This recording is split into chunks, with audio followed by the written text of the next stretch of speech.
The Accords call for justice, freedom, and democracy, and guarantees for the inviolability of all forms of life and liberty and the safety of the people.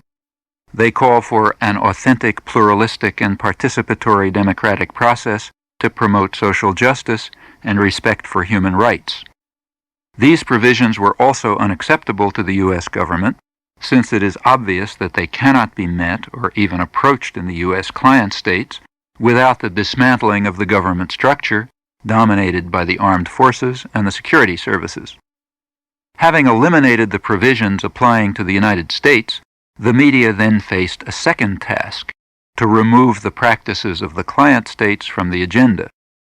This problem was readily overcome by the same means: simple refusal to report the facts, or marginalization and distortion when they were too visible to ignore entirely. State terror in the U.S. client states escalated, but no matter.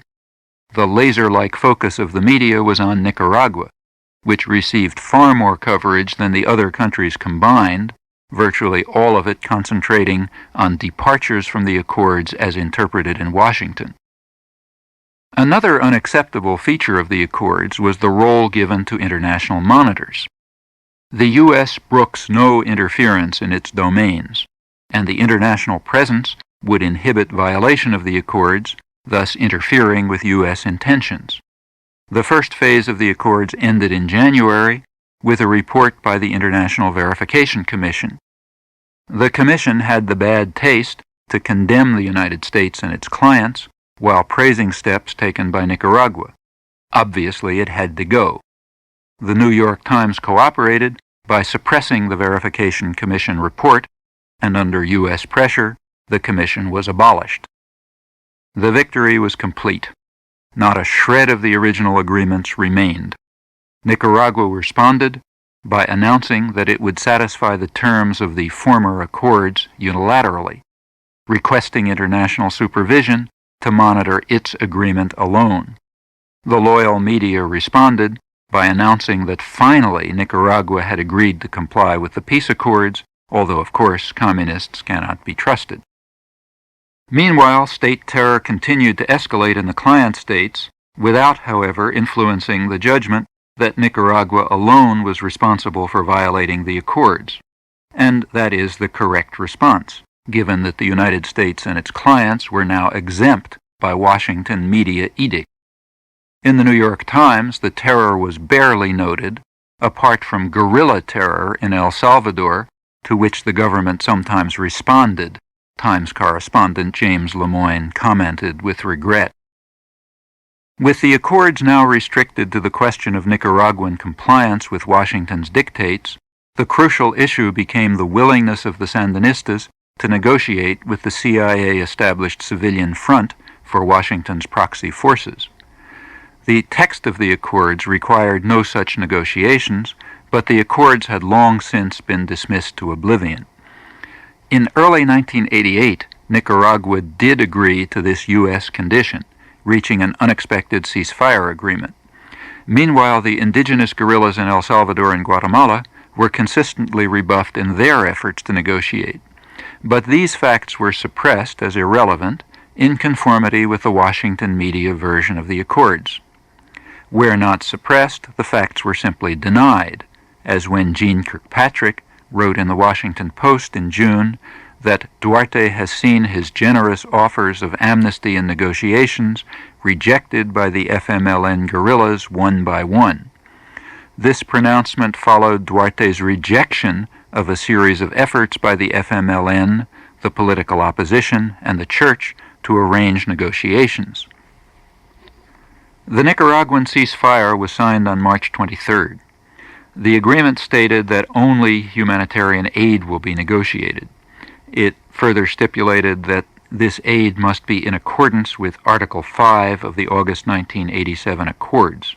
The aid is to be channeled through neutral organizations.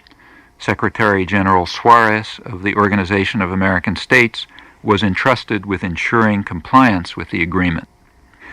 Congress responded by voting overwhelmingly to violate the terms of the ceasefire, approving $48 million in aid to the Contras, to be administered by the State Department through its Agency for International Development.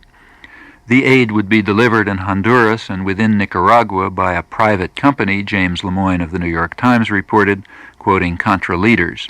The phrase private company is a euphemism for the CIA, for which the Agency for International Development has admittedly served as a front in the past. By no stretch of the imagination can this agency be considered a neutral organization. The congressional legislation stipulated that all aid must be administered in a manner consistent with the March 23rd ceasefire agreement, and in accord with the decisions of the Verification Commission established by that agreement, for which Secretary General Suarez was the responsible authority. Secretary General Suarez wrote a letter to Secretary of State George Shultz on April 25th, in which he drew his attention to this passage of the congressional legislation. The Secretary General went on to state that reliance on the U.S. Agency for International Development was in clear violation of the ceasefire agreement. He expressed his deep concern about this whole situation. He emphasized further that Article 5 of the Peace Accords, which determines how aid shall be delivered under the ceasefire agreement, quite explicitly rules out any assistance whatsoever to the Contras except for repatriation or resettlement. Aid can be sent to the Contras within Nicaragua by means agreed by both sides as a means towards their reintegration into normal life, but for no other end. Washington disregarded the objections of Secretary General Suarez, the official in charge of monitoring the agreement, and all of this was unreported in the media, to my knowledge, and the illegal operations continued. Alan Woods, the head of the U.S. Agency for International Development, said that the aid would have to be delivered by private American aircraft, in violation of the ceasefire agreement. The New York Times article reporting this is headed, "Official Sees Problems on Contra Aid. The Big Hurdle is Sandinista Mistrust." The U.S. Agency for International Development then began delivering supplies to the Contras in Honduras, violating the congressional legislation that stipulated that the aid was to be delivered in ceasefire zones, all of which are in Nicaragua, and violating the ceasefire accord, since the Agency for International Development, a U.S. agency, clearly is not a neutral organization. All of these facts were largely ignored by the New York Times, which offered a different version. Robert Peer alleged that President Ortega has blocked deliveries of the aid authorized by Congress on grounds that the deliveries would violate the ceasefire agreement. Unmentioned in his report was the fact that this was also the conclusion of the official in charge of monitoring the agreement, Secretary General Suarez. His name actually did appear in the article, but only in the context of the Reagan administration decision that he had not met their financial accountability standards. So therefore Washington had not dispersed the $10 million provided by Congress for the Commission to verify compliance with the ceasefire agreement. In further violation of both the agreement and the congressional legislation, the Reagan administration sent funds to the Contras to spend as they wished. The national media remained unperturbed, in accordance with the doctrine that the United States stands above any law or international agreement. Meanwhile, the United States Treasury Department announced a new ruling barring import of Nicaraguan coffee processed in a third country. According to the ruling, such Nicaraguan coffee will not be considered sufficiently transformed to lose its Nicaraguan identity. It suffices to replace the word Nicaraguan by Jewish to know to which phase of history this edict belongs. During the same months, negotiations on a political settlement broke down through the device of demand escalation by the Contras, no doubt following the State Department script. Each new government agreement, going far beyond the terms of the long-forgotten peace accords, simply led to new demands. The government of Nicaragua continued to urge resumption of the talks, receiving no response from Washington or the Contras, who continued to add new demands. Even Cardinal Obando, who barely conceals his sympathy for the Contras, urged them to return to the talks to no avail. There followed what the Council on Hemispheric Affairs describes as a CIA-managed campaign of provocation and internal disruption inside Nicaragua. This established a false crisis atmosphere in which Congress could turn to new aid for the Contras. Congressional doves implemented legislation providing continued aid to the Contras. The long-term goals have been obvious from the outset. It is necessary to demolish what Archbishop Romero called the people's organizations fighting to defend their most fundamental human rights. It is necessary to eliminate any threat of independent nationalism in the fledgling democracies.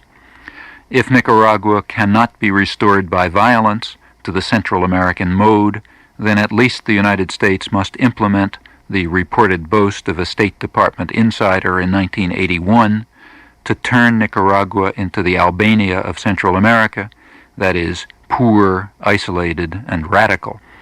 The United States must ensure that Nicaragua will become a sort of Latin American Albania, so that the Sandinista dream of creating a new, more exemplary political model for Latin America would be in ruins, in the words of British journalist John Carlin. These goals have largely been achieved. The U.S. media, serving as adjuncts of government, deserve a large share of the credit. The 1988 Massey Lectures continue tomorrow night on ideas presented by Noam Chomsky. Several weeks ago, Professor Chomsky gave a talk on the subject of the media and democratic thought control to an audience at Ryerson Polytechnical Institute in Toronto, after which he was questioned by a panel of Canadian journalists who'd also read an advance copy of the lectures we're presenting this week on ideas. We're broadcasting parts of the panel discussion each night this week as Professor Chomsky responds to questions from the panel. This is Gene Allen, foreign editor of the Globe and Mail. Many of the things you describe about how the elite press in the United States sees the world are replayed to us through some of the main communications links that we rely on, such as Associated Press, Reuters News Agency, New York Times News Service.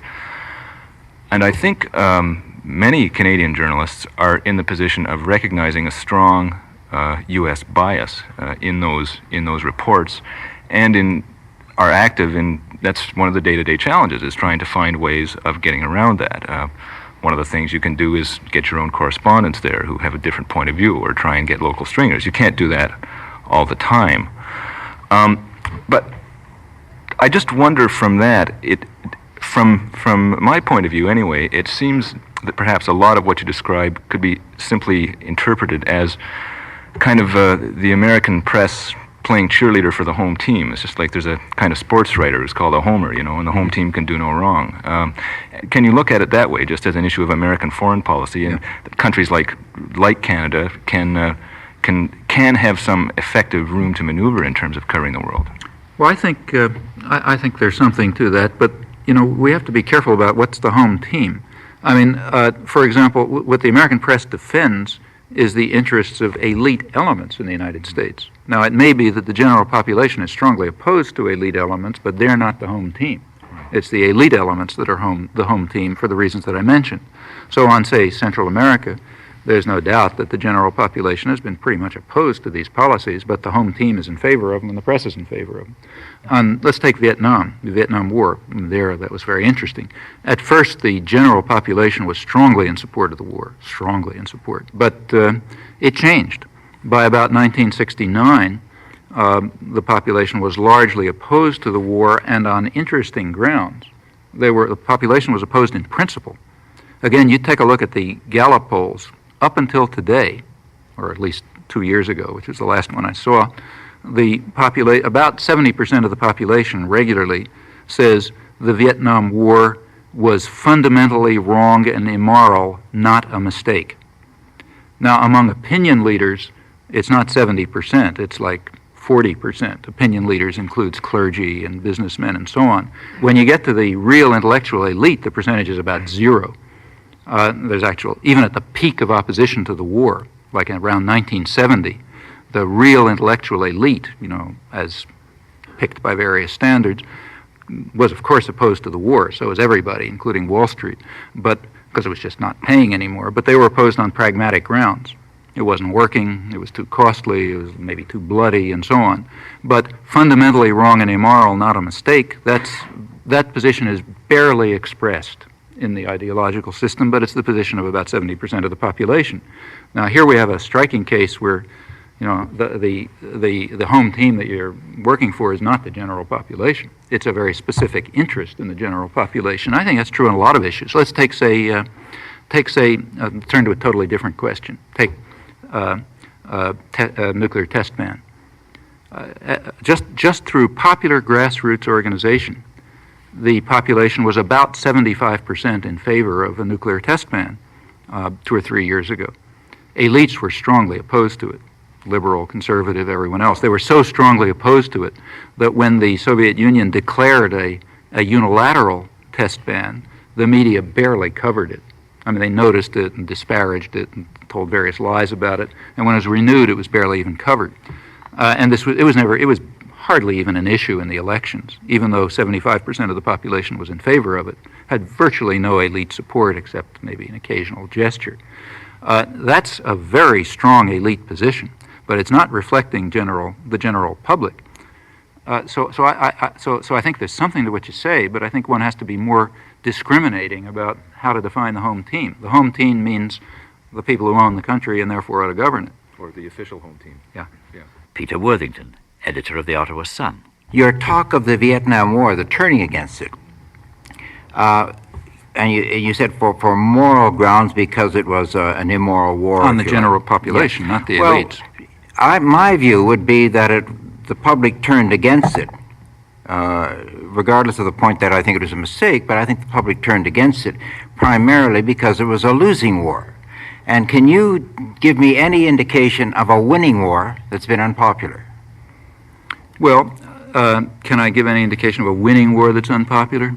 See, quite honestly, I think the Vietnam War was a winning war from the United States for the United States. It looked like a winning war. But that's because that's indoctrination. We're propagandizing. That's indoctrination. Oh, yeah, I see. See, in order to decide, let's be careful. That's fine. Let's be careful. To decide whether a war is a winning war or not, you have to figure out first why it was fought, right?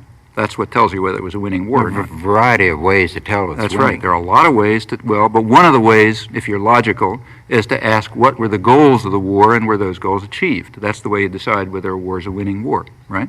If we do that, we're not going to do this in 1 second, but let me again just talk methodologically because there's no time to go through the whole story. You can look up the documents. There's elaborate documentation on the background planning for the Vietnam War, elaborate documentation on the high-level planning. And the main concern all along was that independent nationalism in Vietnam might be what was called a rotten apple that would infect the barrel. It might have a demonstration effect throughout the region, very much like Nicaragua. And there's a way you deal with that.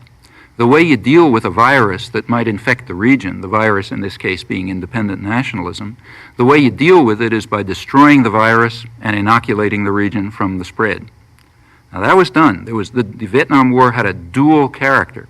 You had to destroy the possibility of independent development in Vietnam, and you had to create around it brutal military dictatorships which would prevent the spread, and both of those things were done reasonably effectively.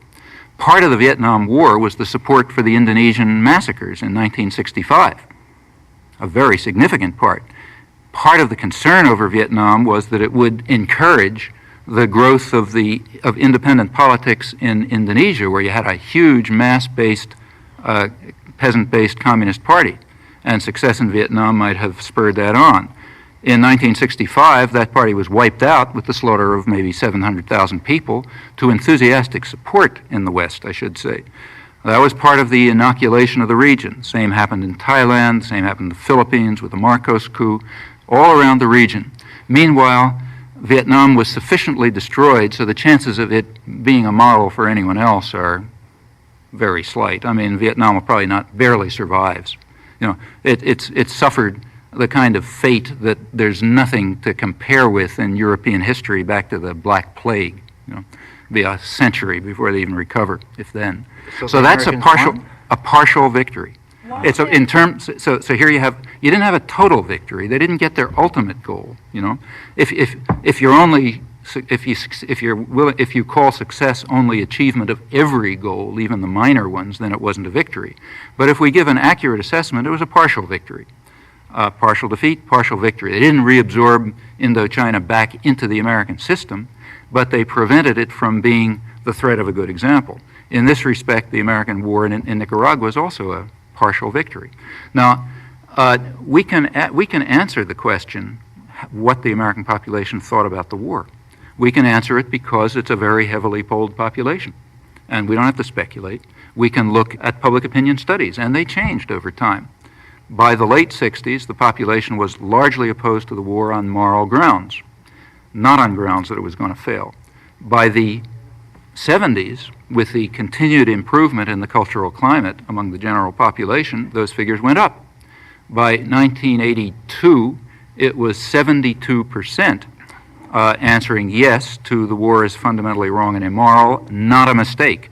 And those figures are particularly dramatic because there was virtually no articulate expression of this view. You go to the extreme doves, Anthony Lewis and so on, they were not saying this. They never said it. What they were saying is it's a mistake. Maybe some of them might have said it's too bloody. If you want some actual evidence on this, don't take my word for it. Go to the evidence. There is an interesting study called The American Intellectual Elite. It came out around 1974. It's done by a sociologist named Charles Kadushin. It's a study of the attitudes of people called the American intellectual elite. I agree, it's a totally idiotic concept, but the people he studied are probably no worse a sample than others. I was actually one of them, so I sort of watched the study go on. This study was taken in May 1970. That's rather important. If you look back, you'll discover that that was the peak period of opposition to the war, right after the invasion of Cambodia. That was the period when the colleges were closed down, the whole country was blowing up. Right at that point, this survey was taken of the American intellectual elite, people who write for the New York Review of Books and all this kind of fancy stuff. There were 200 people in the sample. Everybody was against the war, but so was Richard Nixon, so that didn't mean anything. The question is, why were they against the war? Well, they broke down into three categories. Most of them were against the war on what the editor called pragmatic grounds, meaning can't get away with it. A smaller percentage, I forget the numbers, I think maybe a third or so, were against the war on what they called moral grounds. Funny word. Moral grounds meant it's too bloody. In other words, you're killing too many children. Kill fewer children, it's okay. Then there was a tiny group, actually it was maybe 2 or 3 people in the sample, I was one of them, who were opposed to the war on what the editor called ideological grounds. Now, the term is interesting. Ideological is a bad word, What it means is that this statistically irrelevant sample, like 1% or something, were opposed to the war on principle, namely on grounds that aggression is wrong, even if it succeeds. See, if they had asked the question, what do you think about the Soviet invasion of Czechoslovakia? The question wasn't asked, but if it had been asked, everybody would have been against it. Nobody would have been against it on pragmatic grounds because it worked. And nobody would have been against it on what are called moral grounds because it wasn't bloody. They only killed one person or something. So it's not moral grounds. Everybody would have been against it on ideological grounds, except nobody would have called that ideological. You would have just called it human or principled or something. Not in the Soviet Union. I'm talking about the United States. Yeah, but don't put America on Russia's war. Sorry. Have the Soviet Union talk about Vietnam. You're missing my point.